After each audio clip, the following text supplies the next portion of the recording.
Hello there. This YouTube channel largely features my podcast Play, Watch, Listen, which I have with 2 other people who work in game development, but it's also going to feature interviews with people who work on video games just like this one. We will also have another podcast that will be on this channel sometime in the near future, so stay tuned for that. And as always, a huge thank you to the supporters on Patreon who make this channel a reality. Hello everyone, I'm Alana. You probably already know that. Today I'm joined by Sarah. Sarah, who are you and what are you doing here? Sure.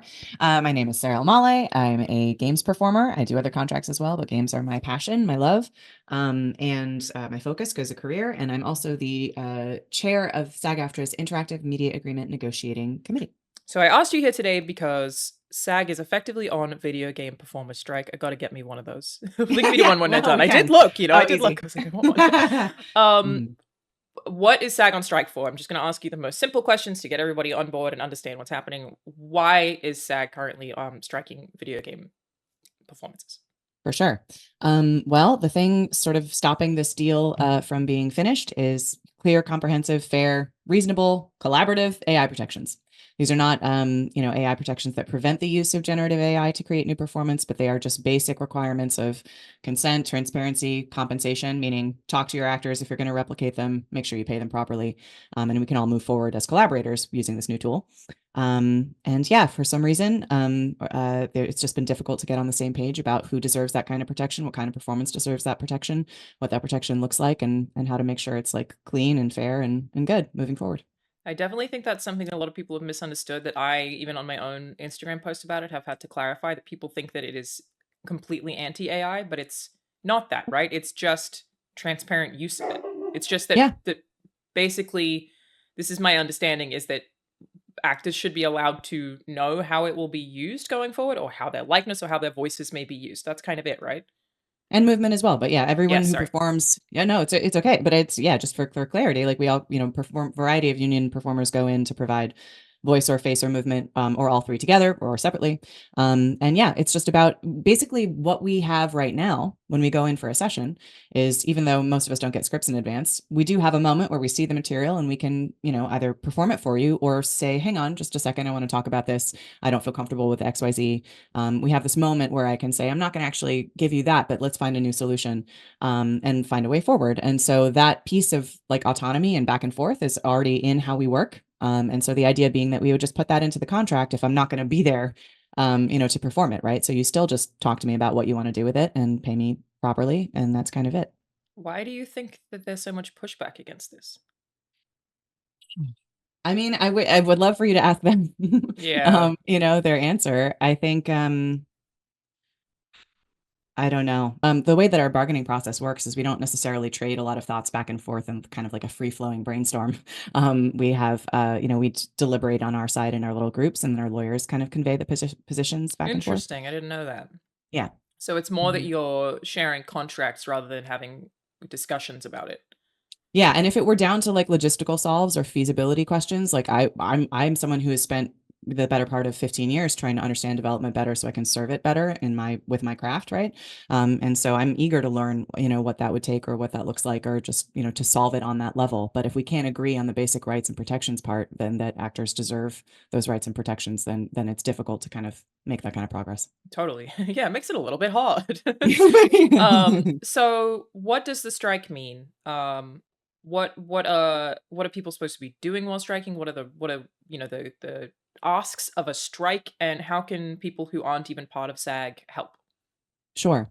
The basic, principle of a strike is to stop working, so that you can apply that leverage together and say, look, and, I think maybe here's a way to put it. If you were working on a TV show and they asked you had a contract, nothing in it has to do with nudity, whatever. You come in or they're asking you to come in, they're like, we're going to do a day of work where we shoot a really graphic sex scene.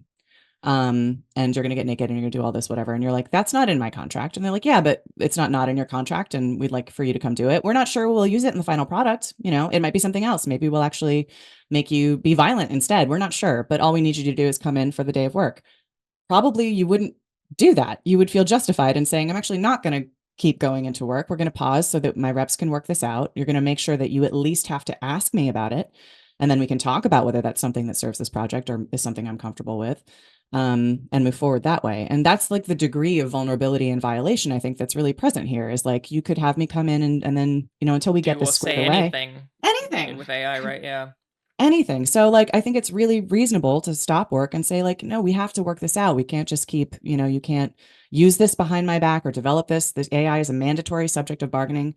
And so using it or developing it, without coming to us and getting this settled, it is an unfair labor practice.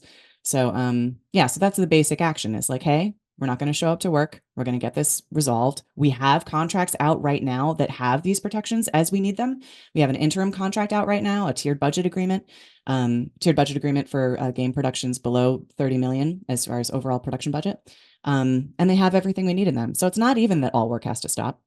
Yeah. It's just unprotected work has to stop. Yeah. So we can start working now with these protections and keep working forever, hopefully, with the protections as we need them. For any union actors who are currently on strike, does SAG-AFTRA have any resources to help them? It's got to be pretty scary for a lot of people who just can't work right now or can't make money. That's obviously a thing you have to consider pretty seriously when going on strike. So does SAG-AFTRA do anything to help any people who might need financial assistance? There is a whole, and I'm trying to remember the exact list.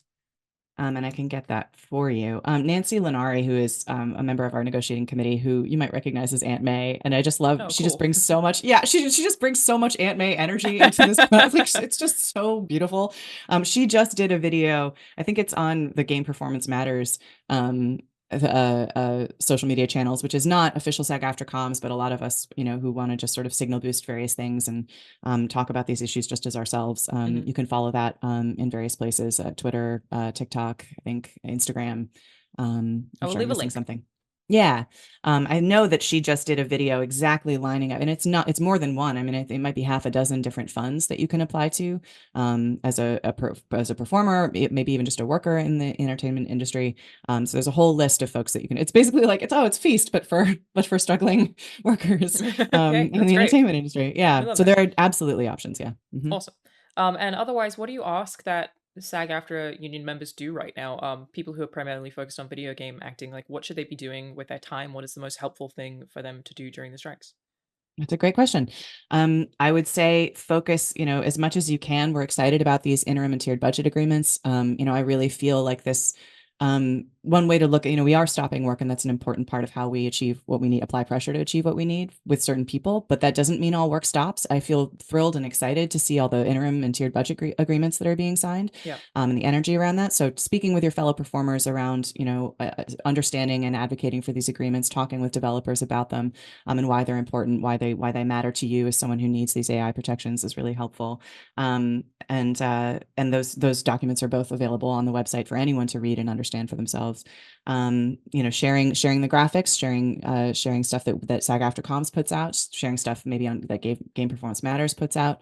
I think just really celebrating the fact that this is the start of an era where we have contracts that we can use and we might get to keep if this action succeeds.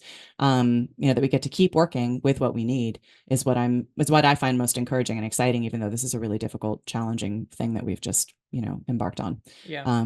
So yeah. Awesome. Well, I think that is majority of the questions that I had to ask. Is there anything else that you wanted to touch on?